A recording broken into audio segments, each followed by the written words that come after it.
Почитувани представници на медиумите, почитувани сограѓани. Синоќа во Струмица се случи и прошталниот митинг на Никола Груевски и неговата криминална банда. Дојде во придружба на 170 автобуси и 350 комби возила. Дојде и рече дека дошол во неговата изборна единица, како да му е наследство, и дека дошол во слободна Струмица.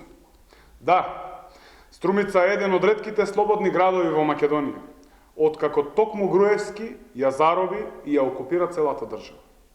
Тоа беше единственото точно што синоќа го кажа. Сето останато го излажа. 2/3 од неговиот говор зборуваше за Заев и кој бил планот на СДСМ. Замислете Груевски, кој 10 години е на власт во Македонија и кој ја упропасти државата на секој план, ги плаши граѓаните со Заев, кој ниту еден ден не бил на таа позиција. Во останатиот, помал дел од говорот ги најави божемните проекти што ќе ги направил за Струмица. По кој знае кој пат ги вети истите проекти, што веќе се најавувани, како например читалната, болницата или патот Свидовица-Сачево.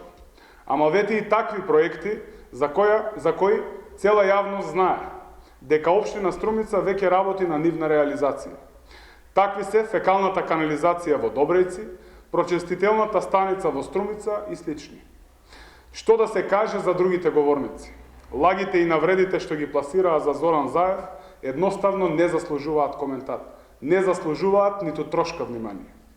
Тоа го знаат и оние кои синоќа подуцени беа донесени во Струмица, од разни краишта на Македонија. Ги имаше од секаде. Само струмичани беа малцинство во својот град. Но ако добро е и тоа, барем ги видоа убавините на Струмица. Барем ја видоа најуспешната општина во Република Македонија. Половината од нив во недела ќе гласаат за СДСМ. Оти им е доста да бидат дел од некакви сендвич представи, оти им е доста од криминалите на оние што до вчера ги подржуваа. Епилогот од митингот е дека Груевски си замина синоќа од Струмица, нерасположен и лут, ем затоа што не беше задоволен од она што се случи на Струмичкиот плоштад, ем од веста дека во Скопје Зоран Заев ја крена Македонија на нозе. Тоа е уште еден доказ дека на 11 декември победуваме. Ви благодарам.